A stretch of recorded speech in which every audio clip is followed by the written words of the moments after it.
পাটির মধ্যে সিজদা করতেন, আবার বিশ্বনবী সিজদা করে যখন দাঁড়িয়ে যেতেন মা আয়েশা আবার আগের মতো পা বিছিয়ে দিতেন। আল্লাহু আকবার। কি ঘর ছিল, টাকা নাই, পয়সা নাই, দামি বিছানা নাই, ফার্নিচার নাই, জুয়েলারি নাই, অর্নামেন্টস নাই, কিন্তু বিশ্বনবীর ঘরের মধ্যে সুখ আর শান্তি আছে না নাই? সুখ আর সুখ। ফজরের নামাজ পড়ে এসে নিজেই মা আয়েশার সাথে রান্না করতে বসে যেতেন, নিজের তলোয়ার বের করে পেঁয়াজ কাটা শুরু করতেন বিশ্বনবী। আল্লাহু আকবার। বিশ্বনবী মা আয়েশা গ্লাসের যেই জায়গায় ঠোঁট লাগিয়ে মুখ লাগিয়ে পানি পান করতেন, ওই জায়গাটা খুঁজে খুঁজে বিশ্বনবী আবার ওই জায়গায় ঠোঁট লাগিয়ে পানি পান করতেন। কোন সুবহানাল্লাহ। আবার গোশত খাওয়ার পর বিশ্বনবীর স্ত্রী মা আয়েশা হাড্ডি চুষতেন, চষে ফেলে দেওয়া হাড্ডিটা বিশ্বনবী আবার হাতে নিয়ে চষা শুরু করতেন। আল্লাহু আকবার। কি শান্তি, কি সুখ। মা আয়েশাকে বিয়ে করার আগে মা আয়েশার চেহারাটা বিশ্বনবীর কাছে জিবরাইল এনে বলল, ইয়া রাসূলুল্লাহ আখবিরনি, আমাকে বলেন মেয়েটাকে দেখতে কেমন লাগে। বিশ্বনবী বললেন, কার মেয়ে? আপনার বন্ধু আবু বকরের মেয়ে। কেন এনেছো? আল্লাহ ডিরেক্ট প্রপোজাল দিয়েছে, ডিরেক্ট প্রপোজ করেছে বিয়ের জন্য। বিশ্বনবী বললেন, তাই নাকি? জিবরাইল বললেন, হ্যাঁ ইয়া রাসূলুল্লাহ, আমি হলাম বিয়ের ঘটক, আল্লাহ হলেন বিয়ের কাজী। বিশ্বনবী বললেন, তুমি যদি বিয়ের ঘটক হও, আল্লাহ যদি হয় কাজী, আমি মোহাম্মদ রাজি। আল্লাহু আকবার। বিয়ে হয়ে গেল, ঘরে দামি কিছু নাই, ফার্নিচার নাই, টাকা পয়সা নাই, কিন্তু বিশ্বনবীর ঘরের মধ্যে সুখ আছে না নাই? বিবিদেরকে এত ভালোবাসতেন, কোনোদিন মারামারি করেন নাই, যৌতুকের জন্য পিটান নাই, কোনোদিন গায়ে হাত তোলেন নাই। কোন ঠিক কিনা? এক একজনকে বিশ্বনবী প্রাণ ভরে ভালোবাসতেন। বিবিরাও বিশ্বনবীর কাছে আবদার করতেন, নানা ধরনের আবদার। বিশ্বনবী সেগুলো পূরণের চেষ্টা করতেন। আবার মাঝে মাঝে রাত্রিবেলা মা আয়েশার সাথে দৌড়াদৌড়ির প্রতিযোগিতা করতেন। কোন সুবহানাল্লাহ। সহিহ হাদিস, মা আয়েশা তখন চিকন ছিল। তাহাজ্জুদের সময় বিশ্বনবী উঠে মা আয়েশারে বললেন, আয়েশা, ও আমার কলিজার টুকরা হুমায়রা। মা আয়েশাকে আদর করে বিশ্বনবী হুমায়রা বলতেন। হুমায়রা মানে যেই মহিলা রেগে গেলে, খুশি হয়ে গেলে, রাগের চোটে, খুশির চোটে দুইটা গাল আনার ফলের মতো টকটকে লাল হয়ে যায়। কোন সুবহানাল্লাহ।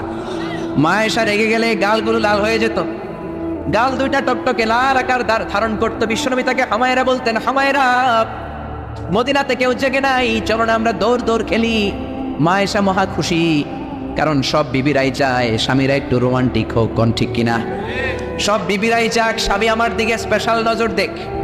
সব বিবিরা চায় স্বামী আমাকে নিয়ে পারলে একটু রেস্টুরেন্টে ঘুরতে যাক, স্বামীরা পারলে আমার একটু বেড়াতে নিয়ে যাক। এরকম আবদার বিবিদের কাছে আছে না নাই? কিন্তু এমনও অনেক স্বামী খুঁজে পাবেন, বছরের পর বছর যায়, বিবিরে সালামও দেয় না, আছে না নাই? খিটখিটে মেজাজ দেখায়, ধমক দেয়, আবার যৌতুকের জন্য পিটায়, আছে না নাই? জোরে বলেন, আছে না নাই? শয়তান দিল যৌতুক, কোরআন দিয়েছে মোহর। আমরা এখন মোহর ছেড়ে দিয়ে যৌতুকের পিছনে হাঁটি। জোরে বলেন ঠিক কিনা? যৌতুকের চেয়ে জঘন্য অপরাধ সমাজে নাই। কুকুরের গোশত খাওয়া যত গুনাহ, যৌতুক তার চেয়েও বেশি গুনাহ। ঠিক কিনা? কুকুরের গোশত খেলে একটা গুনাহ হয়, হারাম খাওয়ার গুনাহ হয়, কিন্তু যৌতুক খেলে দুইটা গুনাহ হয়। এক হলো হারাম খাওয়ার গুনাহ, দুই হচ্ছে শ্বশুর বাড়ির উপরে জুলুম করার গুনাহ। জোরে বলেন ঠিক কিনা? মা আয়েশা বললেন, ইয়া রাসূলুল্লাহ, আমি দৌড়াদৌড়িতে রাজি।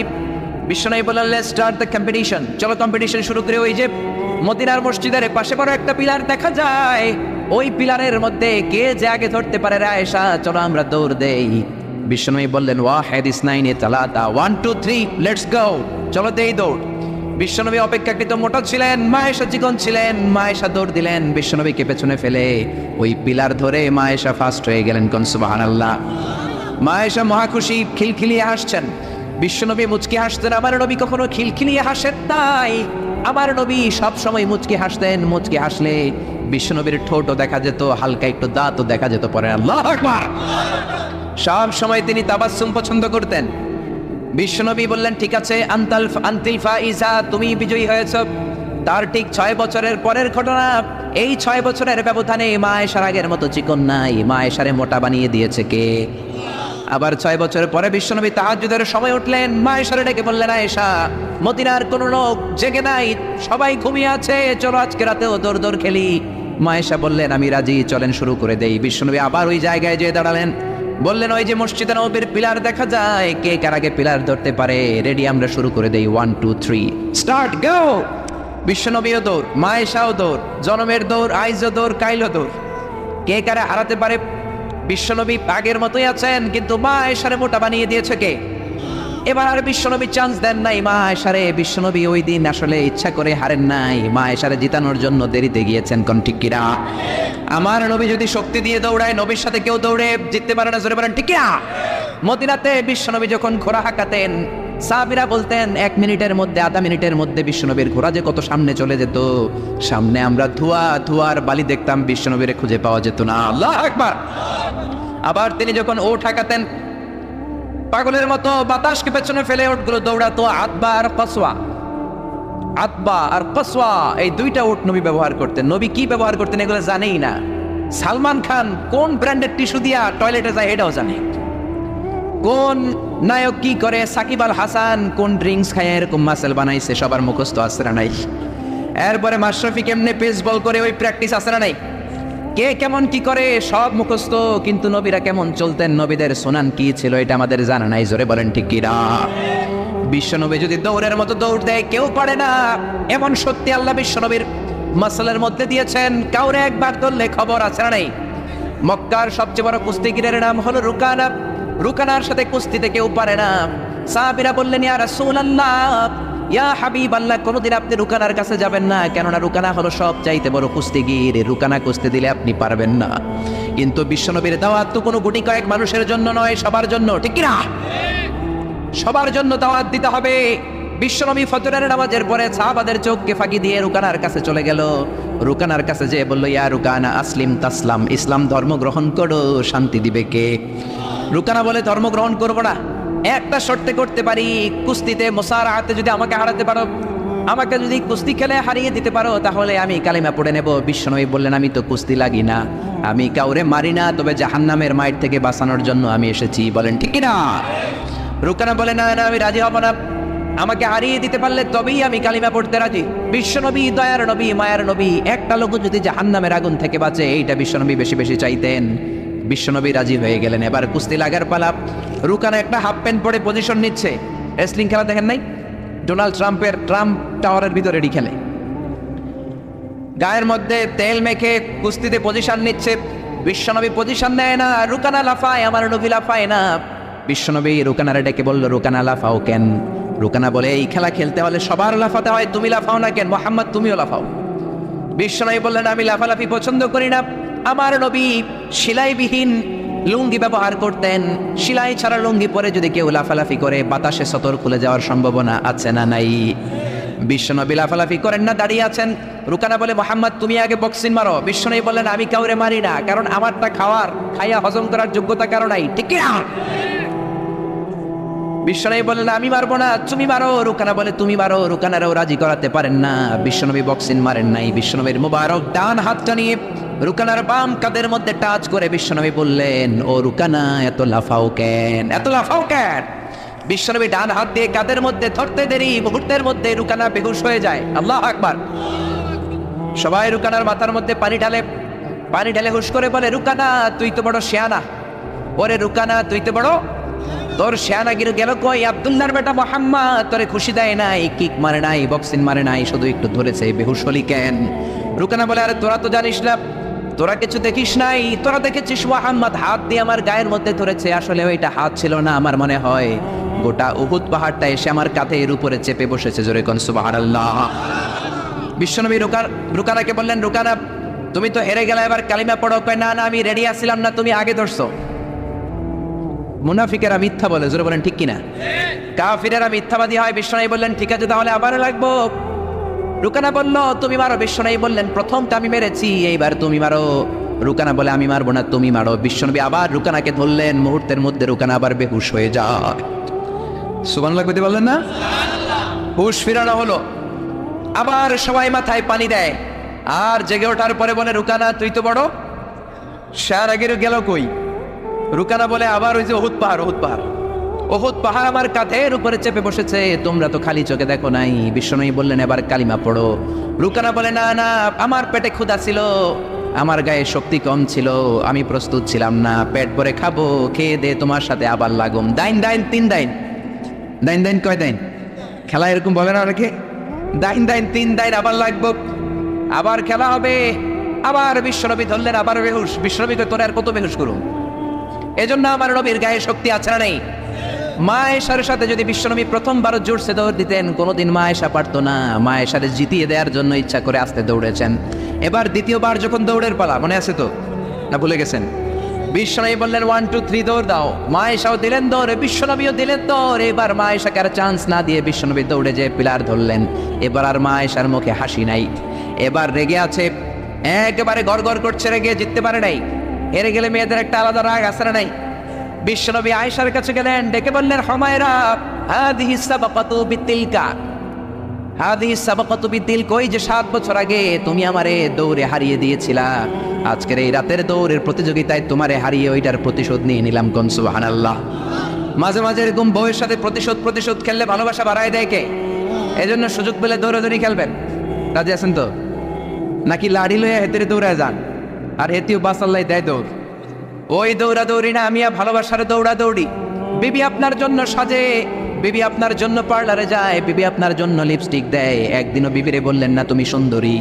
পাশের বাড়ির বড় ভাই বলল, ভাবি আপনার হ্যাপি লাগতেছে। ভেজাল আছে না নাই? কথা বলেন আছে না নাই?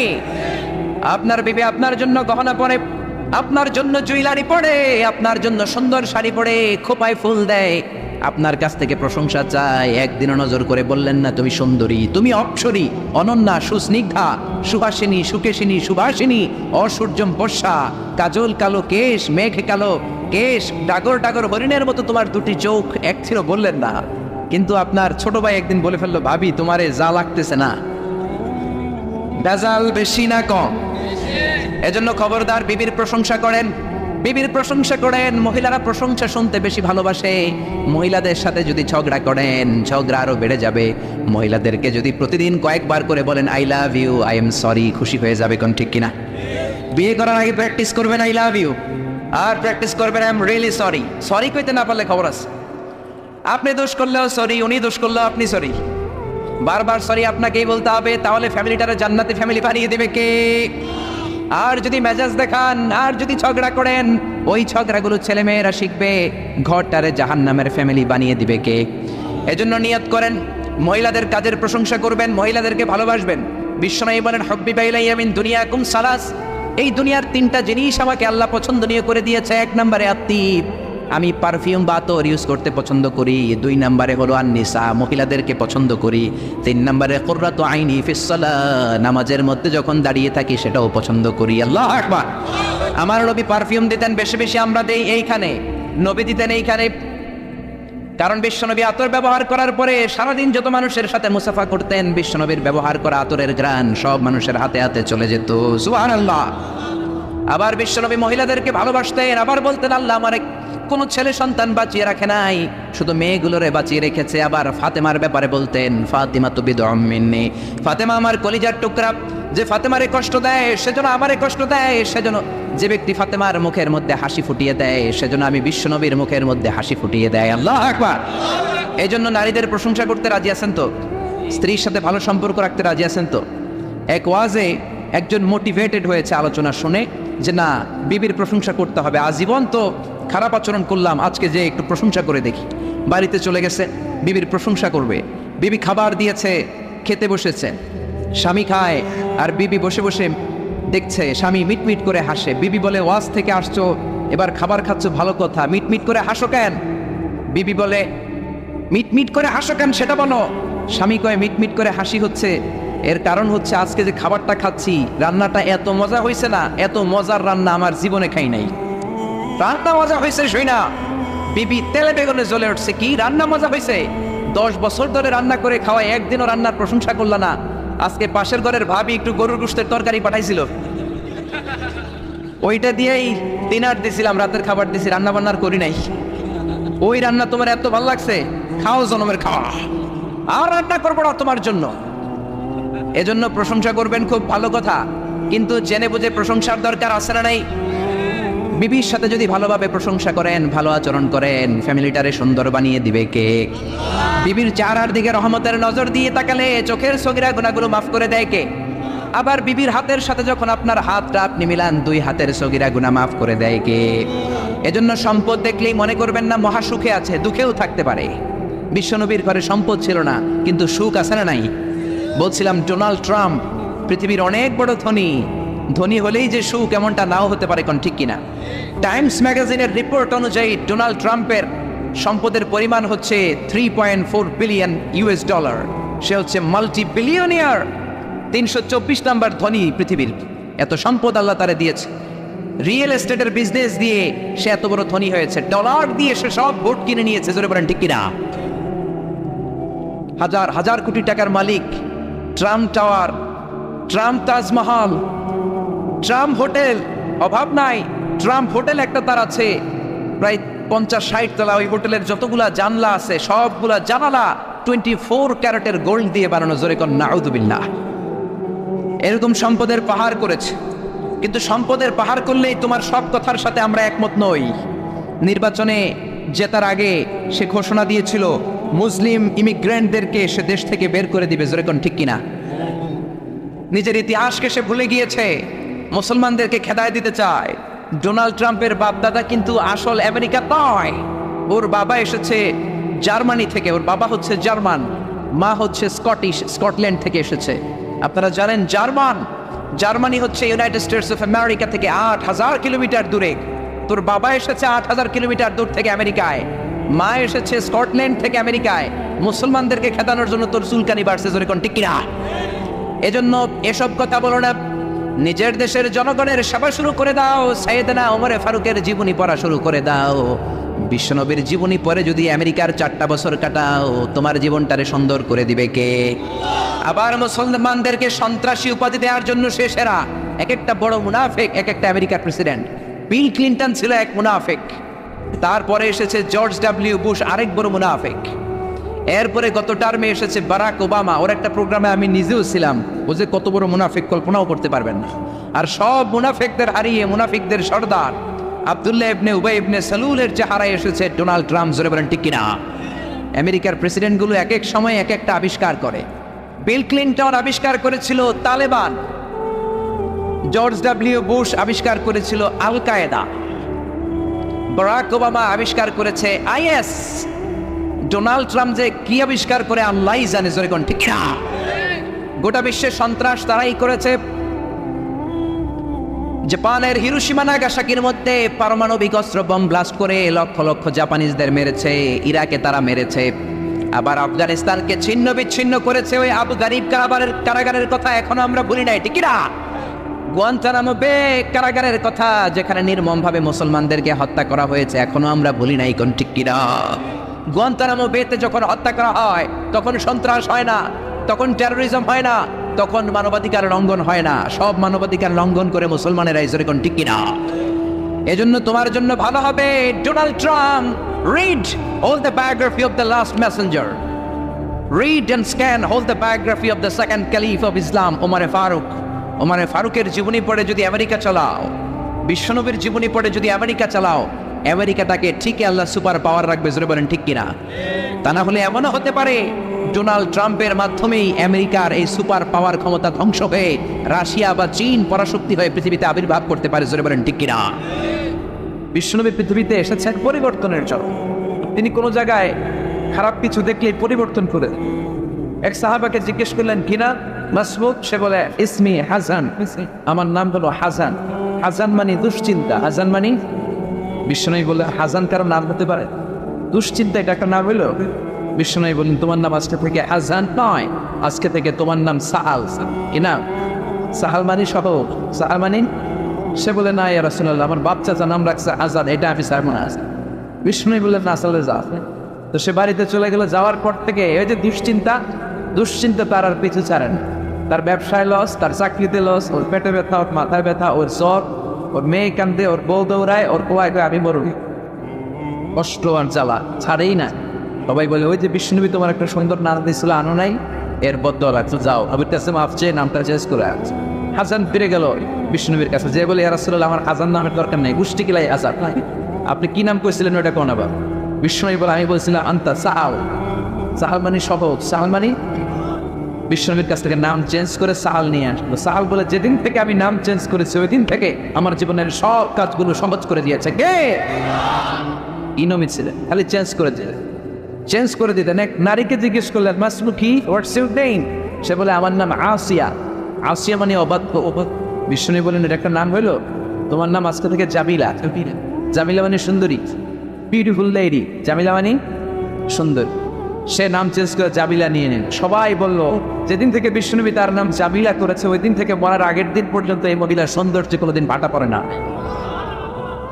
আবার বিষ্ণুনবী মক্কা থেকে মদিনায় হিজরত করতে গেলেন। বিষ্ণুনবী বললেন মাসমুহাদিল আরদ, এই জমিনের নাম কি? সবাই বলল এই জমিনের নাম ইয়াতরিব। কি নাম? মদিনার আগের নাম ইয়াতরিব। ইয়াসরিব মানে to take revenge from someone, কারো থেকে প্রতিশোধ নেয় আছে। বিষ্ণুনবী বললেন আমি যেই শহরে থাকবো ওই শহরের নাম হবে প্রতিশোধ। How come? It's quite impossible. সম্ভব?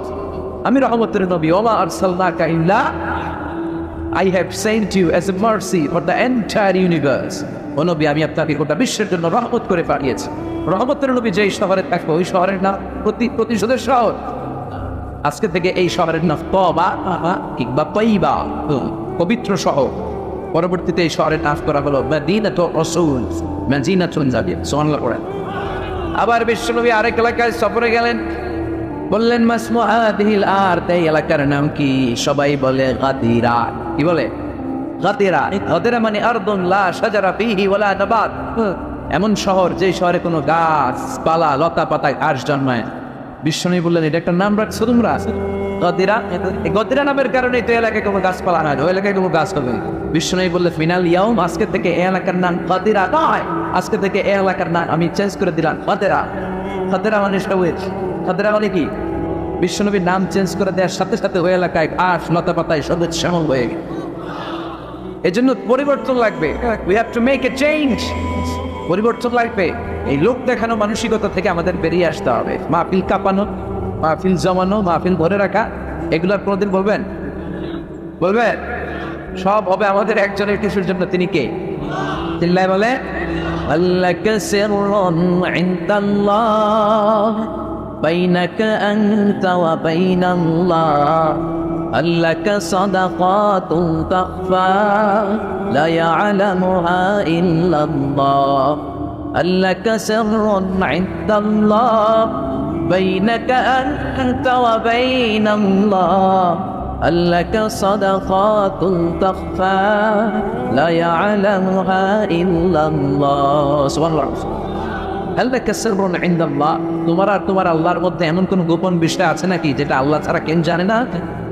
তোমার জীবনে এমন কোন গোপন দান আছে নাকি যেটা আল্লাহ ছাড়া কেউ দেখেনি? আমরা এখন দেখায় দেখায় দান করতে চাই, আছে না নাই? অমুক সমাজপতি শিল্পপতি 2 লক্ষ টাকা বলেন মারহাবা, আছে না নাই? লোক দেখ আমাকে এটা মিজানের পাল্লায় উঠালে কোনো ওজন হবে? গোপনে 1 টাকা দিচ্ছেন, এটারে উহুদ পাহাড়ের সমান ওজন করে আমলনামায় তুলে দিবে কে? এজন্য সবসময় খেয়াল রাখবেন যে একজনকে আমরা দেখাতে চাই, আমরা দেখাবো একজনকে। তিনি কে? মানুষকে দেখানোর জন্য কিছু করা যাবে? আল্লাহুম্মা রযুকনা ইখলাস, আল্লাহ তুমি আমাদের ইখলাস বাড়ায়। আর জোরে পড়েন আমি। আমরা আজকে সূরাতুল মুলক থেকে কথা শুনবো। মুলক সূরার নাম কি? এই সূরার অনেক ফজিলত আছে। এই সূরা রাত্রিবেলা যারা তেলাওয়াত করবে তাদের কবরের আযাব হবে না। কবরের কথা শুনলে ভয় লাগে না? একদিন মাটির ভেতরে হবে ঘরে মিনামার, কেন বান্ধ দালান ঘর, প্রাণ পাখি উড়ে যাবে পিঞ্জর ছেড়ে, হরা দাবে সবই রবে তুমি যাবে চলে, বন্ধু বান্ধব যত মাতা পিতা দ্বারা সুত সবই হবে তোমার পরে ওনামা, কেন বান্ধ দালাল ঘর। ঠিক কিনা? চলে যেতে হবে, কেউ থাকতে পারে, কিন্তু এই জিনিসটা আমাদের স্মরণেই আসে না। এত ব্যস্ততা, এত মায়া জাল, এত মায়ার জালে আমরা আটকে আছি। এত ব্যস্ত লাইফ, সকালবেলা অফিস, বিকেলবেলায় অমুক কাজ, তারপরে অমুক কাজ, একটার পর একটা কাজ চলতেই থাকে। এই ব্যস্ততার কারণে আমাদের জীবনটা সুপার বিজি লাইফ আমরা লিড করছি, আমাদের জন্য সময়ই নেই, কিন্তু চলে যেতে হবে। এজন্য সাইয়েদনা ওমর ফারুক বলছেন মুতু ক্বাবলা আন তামুতু, মরার আগে একবার মরো। হাসিবু ক্বাবলা আন তুহাসাবু আলাইকুম, তোমার হিসাব নেওয়ার আগে তুমি তোমার একবার হিসাব নাও। ওই আমাদের প্রত্যেকের নিজের একটা হিসাব আছে না নাই? কথা বলেন। নিজে খাতা কলমের মধ্যে একটু লিস্ট করবেন যে আমি জীবনে এই ভালো কাজ করেছি, এই খারাপ কাজ করেছি, আসলে আমার অবস্থানটা কই হওয়া উচিত। নিজে খাটের মধ্যে একবার শটান হয়ে মরার মধ্যে শুয়ে থাক, ভাববেন যাই মরে গেছে। ভাবেন না কি হবে, ছেলেমেয়েরা কান্না করবে, আত্মীয় স্বজন কান্না করবে, মাইকে অ্যানাউন্সমেন্ট হবে, অমুক এলাকার অমুক ভাই আমাদের মাঝে দুনিয়ায় না, বিশাল দেবিদ্বারের ময়দানে আপনার জানাজা খাটিয়াতে করে নিয়ে যাওয়া, শুয়ে শুয়ে ভাববেন। আগে থেকে খুদে রাখা কবরে আপনাকে ফেলে বাঁশ দিয়ে উপরে মাটি চাপা দিয়ে চলে আসবে, অন্ধকার, শুধু অন্ধকার। এই অন্ধকার যেন শেষ হতে চায়। This is the nature of life. এই তো জীবন। কথা বলেন ঠিক কিনা? ঠিক। এগুলো ভাবার দরকার আছে না নেই? বিষ্ণু বলেন এই সূরাটা এমন সূরা মানিআতুন মিন আযাবিল কবর। এই সূরা মুলক যারা তেলাওয়াত করবে তাদের কবরে কোনো আযাব হবে। আজকে থেকে সূরাতুল মুলকের তেলাওয়াত করা যাবে? পারা যাবে? পারা যাবে? আসেন না নিজেদেরকে একটু পরিবর্তন করি, আসেন না নিজেদের আমলের ঝুলিতে আরো কিছু বাড়াই, নিজেদের আমলগুলোকে সুন্দর করি, নিজেদেরকে আরেকটু পরিচ্ছন্ন করি। প্রতিদিন রাতে সূরাতুল মুলক তেলাওয়াত করবে ইনশাআল্লাহ, করতে পারলেন না? 2 নম্বর ফজিলত শাফাআত লি সাহিবিহা। এই সূরা যারা তেলাওয়াত করবে এই সূরা তেলাওয়াতকারীর জন্য আল্লাহর কাছে সুপারিশ করবে। 3 নম্বর ফজিলত খাসামাত আন সাহিবিহা।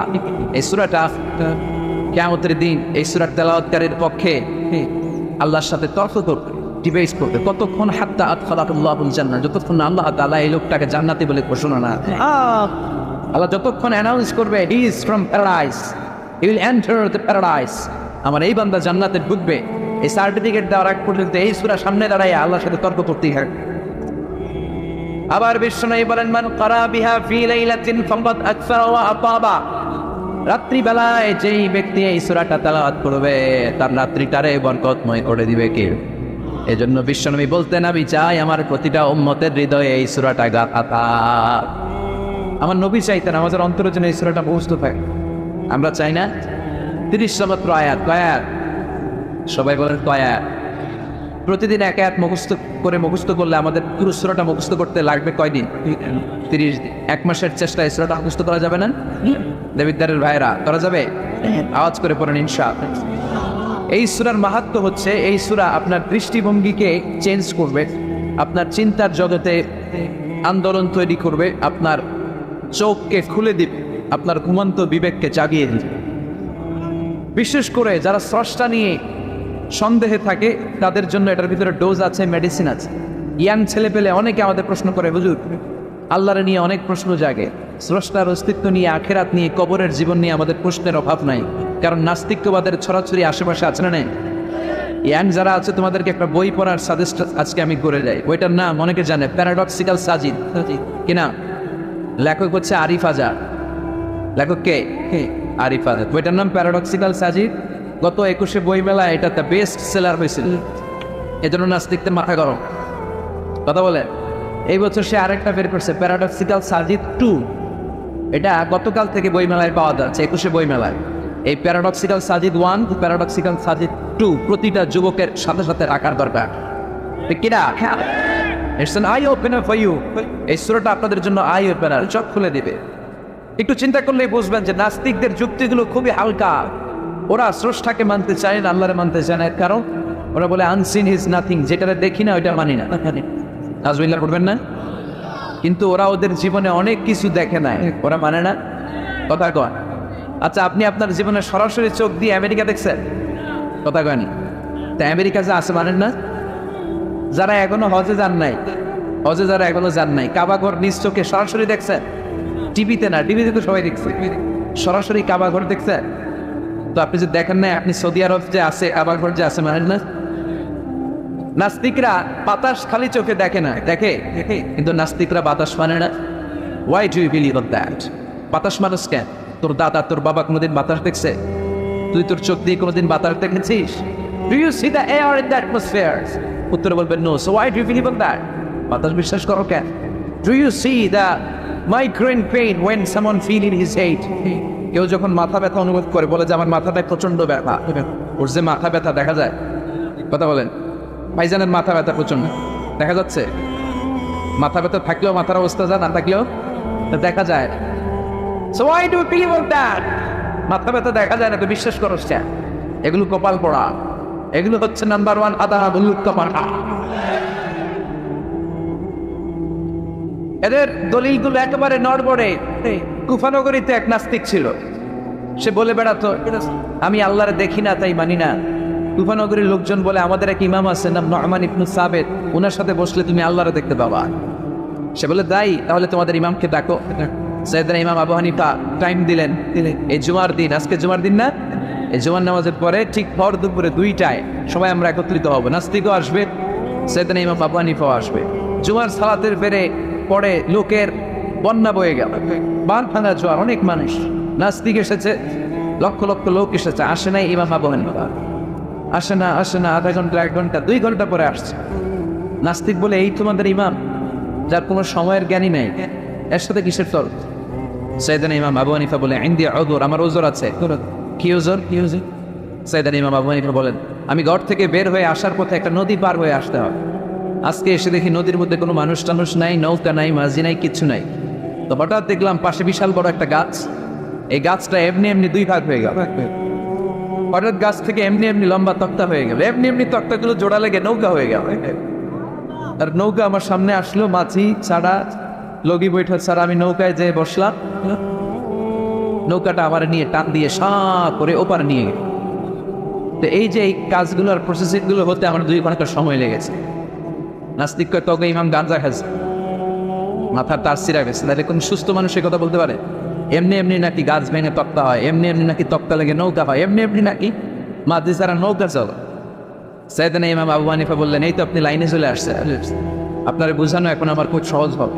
এমনি গাছ কাটে না করাত ছাড়া, এমনি তক্তা জোড়া লাগে না, নৌকা হয় না মিস্ত্রি ছাড়া, এমনি নৌকা চড়ে না মাঝি ছাড়া। তাহলে এত বিশাল বড় আকাশটা কেমন করে এমনি হবে? জমিনটা কেমন করে এমনি হলো?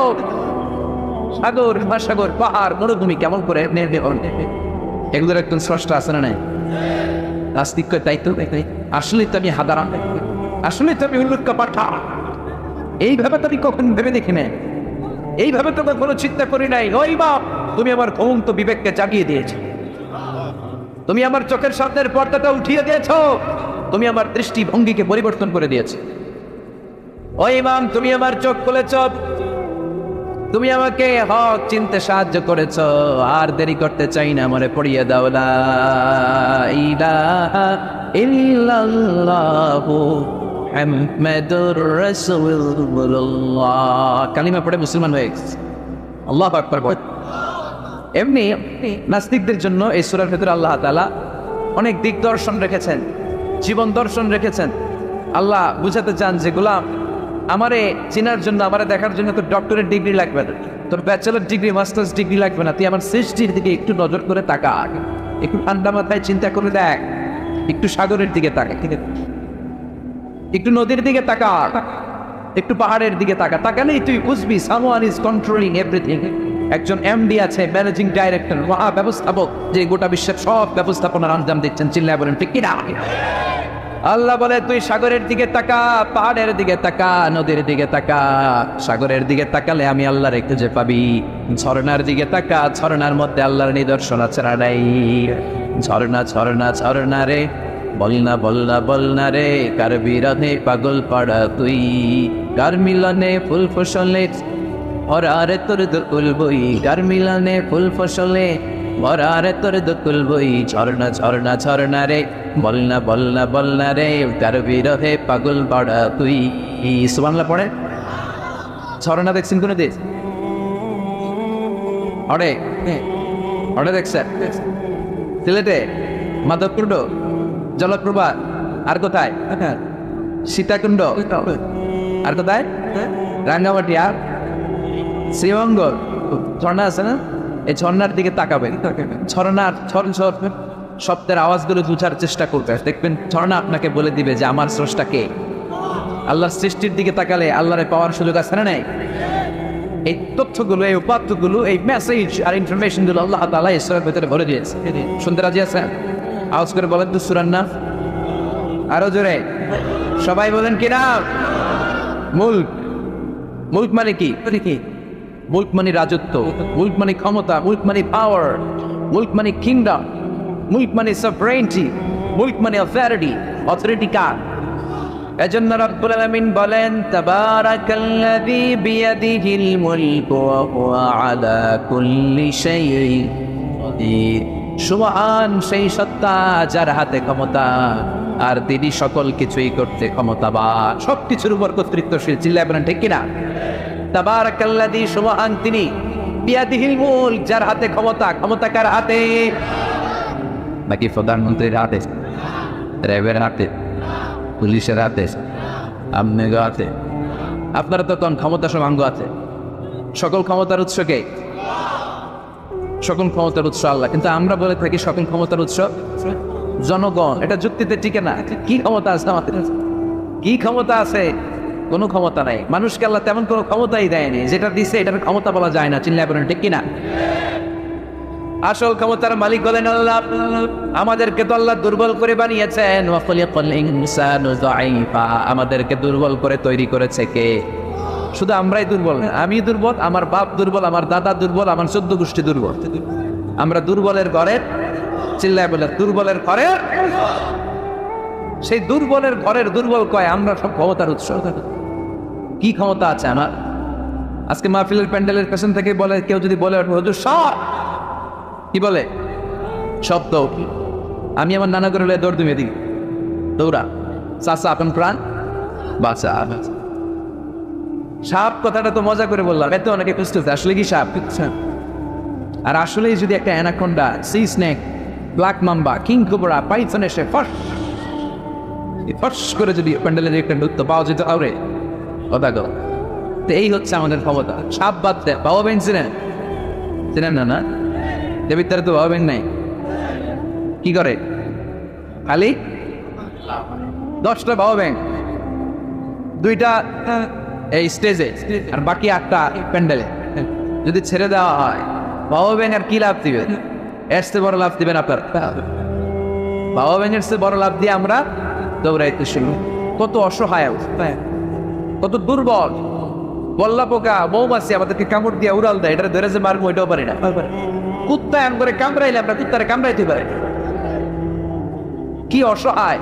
পিঁপড়া কামড় দিলে আমরা কিছু করতে পারি না। কানের ভিতরে যদি কারো পিঁপড়া ঢুকে থাকে, সে মজা রাখছে। হ্যাঁ, বাঁচার কোনো সুযোগ নাই, কোনো ক্ষমতাই নাই। এরপরে আমরা বলি সব ক্ষমতার মালিকা। দেখবেন যাতে ডায়রিয়া হয় আর 5-7 বার টয়লেটে গেছে, এর চেহারার দিকে তাকানো যায়? বৈশা গেছে, বৈশা যান।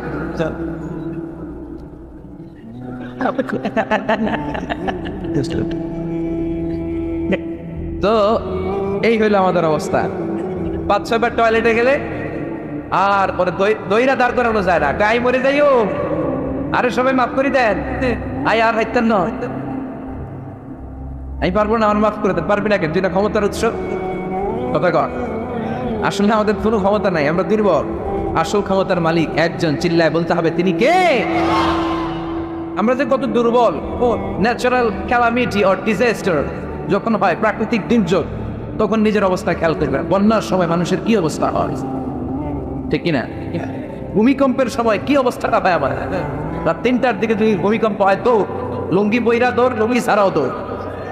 আগে যান বাঁচা, পাগল হয়ে যা। বাচ্চাটারে করে নিয়ে দৌড়াবো, না স্ত্রীকে ঘুম থেকে জাগাবো, না ভাড়াটিয়াদেরকে উঠাবো, না নিজেই ছাদের উপর থেকে রাখবো?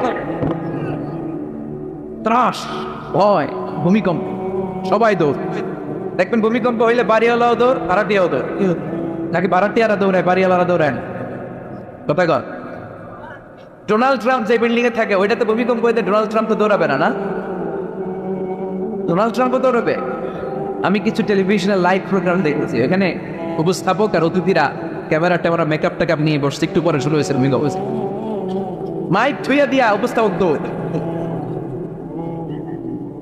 তো যেহেতু মেকআপ টেকআপ একেবারে ক্যামেরা ট্যামেরা সব সেটিং, অতিথিরা ওঠে না। একটু পরে আবার না আসার, এবার অতিথিও তো বাঁচার জন্য শব্দ। এই হচ্ছে আমাদের ক্ষমতার দৌড়াবে। এরপরও আমরা বলি আমরা নাকি ক্ষমতার উৎস। তুফান হলে, এইখানে একটা তুফান হলে 70 কিলোমিটার বেগের জাস্ট বাতাসটাকে যদি আল্লাহ এর তীব্রতা যদি বাড়িয়ে দেয়, সব দৌড়ানো।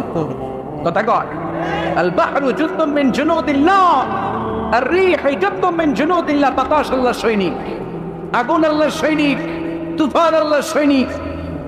চিল্লা এখন ঠিক কিনা? 2004 সালের সুনামির কথা বলে গেছেন? ইন্দোনেশিয়া একটা প্রদেশ আছে, বান্দা আছে, এক ধাক্কায় 3 লক্ষ সাগরের ভেতরে। জাপানের কান্টো শহরে 1 লক্ষ না, একটু ধাক্কায় কয়েক সেকেন্ডের ব্যবধান। একটু আগে নাচানাচি করতেছিল, দুম্বা চলে একটু পরে সব হয়ে গেছে বিন্দু, একেবারে সাইজ করে ফেলছে। কে? কোনো ক্ষমতা নেই, ক্ষমতার মালিক কে? এজন্য রাব্বুল আলামিন বলেন, তাবারাকাল্লাযী বিয়াদিহিল মুলকু ওয়া হুয়া আলা কুল্লি শাইইন কাদির। সুবহান সেই সত্তা যার হাতে ক্ষমতা, ক্ষমতা কার হাতে? কক্সবাজারে দেখবেন একটা দ্বীপ আছে, একমাত্র দ্বীপ যেটাতে পাহাড় আছে, নাম মহেশখালী। ওইখানে বৌদ্ধদের স্বর্ণ মন্দির আছে। ওখানে তুফান টুফান শুরু হইলে বৌদ্ধরাও জিকির করা শুরু করে দেয় আল্লাহ। সুবহানাল্লাহ কবেন না?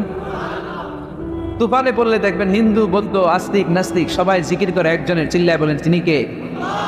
আমরা মাঝে মাঝে আমাদের প্রোগ্রাম স্কেজিউল এত টাইট থাকে, মাঝে মাঝে আমরা প্লেনে, হেলিকপ্টারে এক জেলা থেকে আরেক জেলায় যাই বাধ্য হয়ে।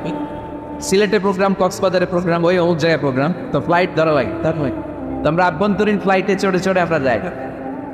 আমরা যখন যাই, ওখানে কিছু এয়ার হোস্টেস থাকে বিমানের ভেতরে, এদেরকে বলে বিমানবালা। খুব সুন্দরী স্মার্ট নারীদেরকে তারা রিক্রুট করে, নিয়োগ দেয়। এদের যদি 3-4টা সন্তান হয়ে যায়, এদেরকে আবার চাকরিতে রাখে। সৌন্দর্যটাই যাদের পুঁজি। তারা লিপস্টিক মেখে, পারফিউম মেখে, মেকআপ করে, ভেরি বিউটিফুল লেডি। ওরা আসে, এসে আমাদেরকে খাবার টাবার দেয়, ইনস্ট্রাকশন দেয়। তো বিমানটা, আভ্যন্তরীণ বিমানগুলো বাংলাদেশের ভেতরে যেগুলো চলে, এগুলো 14 থেকে 15,000 ফিট উপরে ওঠে। বিমানটা প্রথমে রানওয়েতে ট্যাক্সি করে, মানে বিমান যখন মাটিতে চলে এটাকে বলে ট্যাক্সি।